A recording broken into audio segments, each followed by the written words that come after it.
salvo-conduto para o suicídio. Temos assistido pela internet debates entre calvinistas e arminianos sobre esse tema. Os arminianos entendem pela palavra de Deus que o suicídio pode levar o cristão à condenação eterna.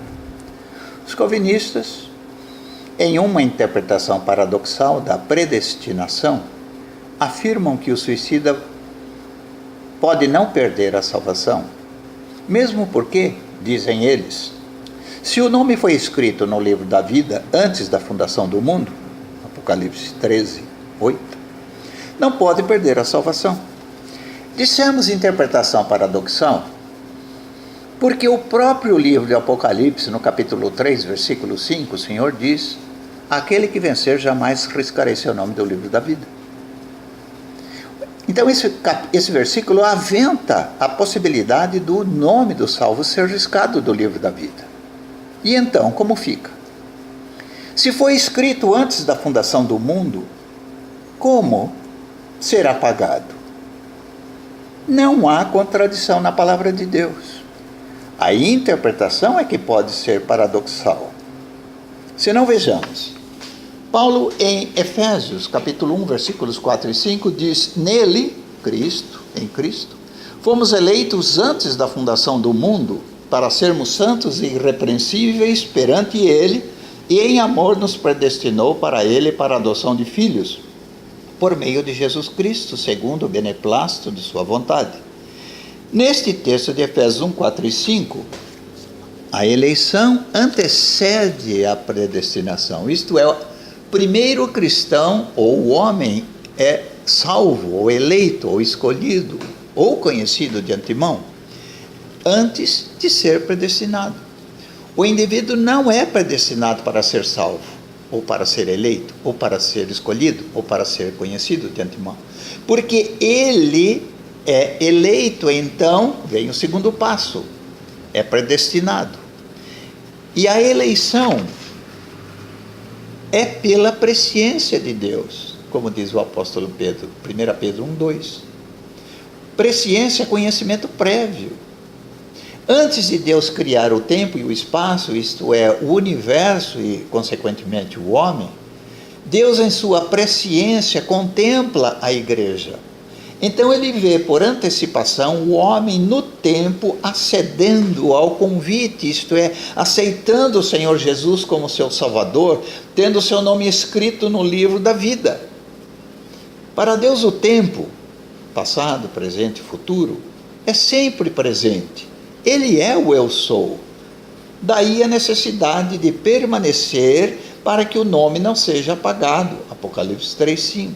Aliás, foi isso que o Senhor disse a Moisés quando este lhe disse: se o Senhor não quiser conduzir este povo, eu peço, risque meu nome do livro.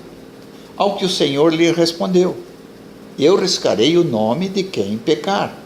Êxodo 32:33. E isto é bastante claro em Isaías 55, quando o Senhor diz: mas os vossos pecados fazem separação entre mim e vós. Veja, caro ouvinte, o Senhor não disse a Moisés: não dá, seu nome, uma vez escrito, não pode ser apagado. Calvinistas não entendem que no concerto ou aliança de Deus com o homem, de sua parte, isto é, da parte de Deus, sua aliança é eterna, é irrevogável. João 10:28, eu lhes dou a vida eterna e ninguém as arrebatará da minha mão. Já da parte do homem, essa aliança é condicional, isto é, o homem deve permanecer, caso contrário, pode romper a aliança com o Senhor. Permanecei em mim e eu permanecerei em vós, diz o Senhor Jesus em João 15:4. O tempo condicional está aí, parafraseando: se vós permanecerdes em mim, eu permanecerei em vós. Há uma condição aí. São muitos os textos que mostram essa conjunção subordinativa, condicional, se. Vejamos uns poucos. Em 1 Coríntios 15, versículos 1 e 2, o apóstolo Paulo diz: irmãos, venho lembrar-vos o evangelho que vos anunciei, o qual recebestes e no qual ainda perseverais, por ele, versículo 2, por ele também sois salvos, se retiverdes a palavra tal como vou-la preguei, a menos que tenhais crido em vão. Em Colossenses 1, 22 e 23, o apóstolo Paulo diz: agora, porém, vos reconciliou no corpo da sua carne, mediante a sua morte, para apresentar-vos perante ele santos, inculpáveis e irrepreensíveis, se é que permaneceis na fé, alicerçados e firmes, não vos deixando afastar da esperança do evangelho que ouvistes e que foi pregado a toda criatura debaixo do céu, e do qual eu, Paulo, me tornei ministro.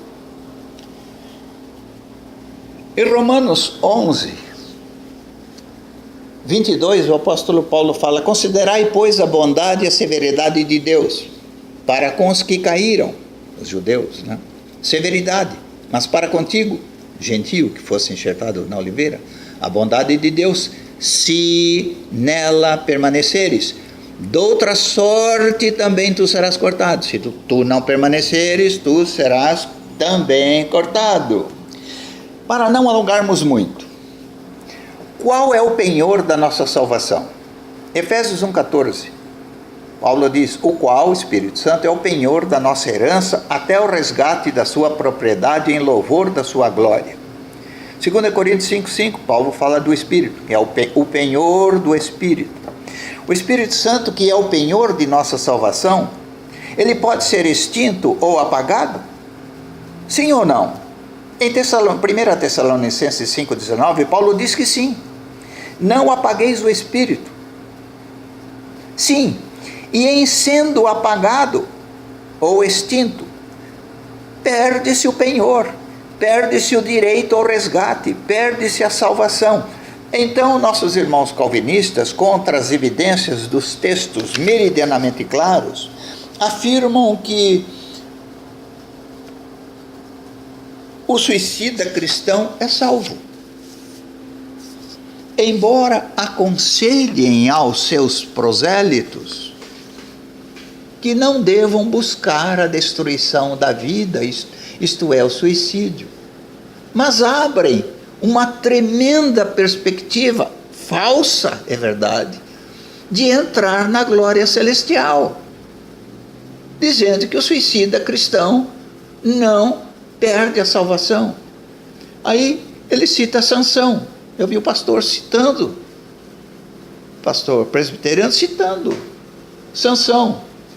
Ele disse que Sansão suicidou-se, querendo com isto dar a entender que, uma vez salvo, mesmo suicida não perde a salvação. Ora, o caso de Sansão, irmãos, ouvintes, o caso de Sansão não foi suicídio. Sansão estava capturado, estava preso pelos filisteus, a quem ele guerreara meses e anos antes.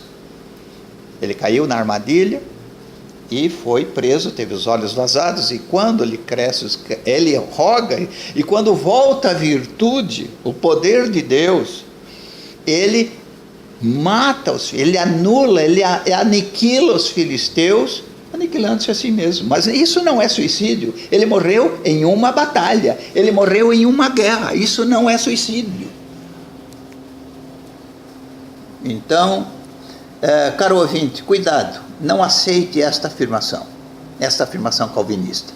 O suicídio leva, sim, à separação eterna. O suicídio, eu sei que esta palavra é um pouco dura para quem já teve parentes, pessoas que já, enganadas por essa interpretação, foram levadas de roldão. O suicídio é um assassinato do próprio indivíduo. E Apocalipse capítulo 21, versículo 8, diz: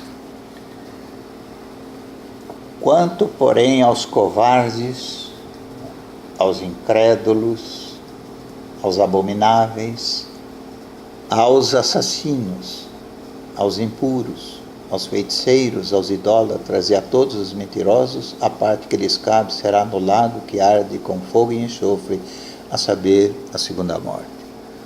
Nós não podemos ir além do que está escrito. Não aceite essa sugestão, caro ouvinte. Se você estiver em depressão, tire os olhos de você mesmo, da situação, olhe para o Senhor, lança a tua ansiedade. A ansiedade e depressão são faces da mesma moeda. Ele está dizendo: vinde a mim, todos vós que estáis cansados e sobrecarregados, vós que estáis ansiosos, deprimidos e abatidos, e eu vos aliviarei. E aprendei de mim, que sou manso e humilde de coração, e encontrareis descanso para as vossas almas, psique. Suas emoções serão mudadas, tirando os olhos de você mesmo e olhando para o Senhor que se sacrificou por você, querido ouvinte. Toma essa decisão. Não aceite essa sugestão de dar cabo à própria vida. Isto não procede de Deus. Em nome de Jesus, um abraço.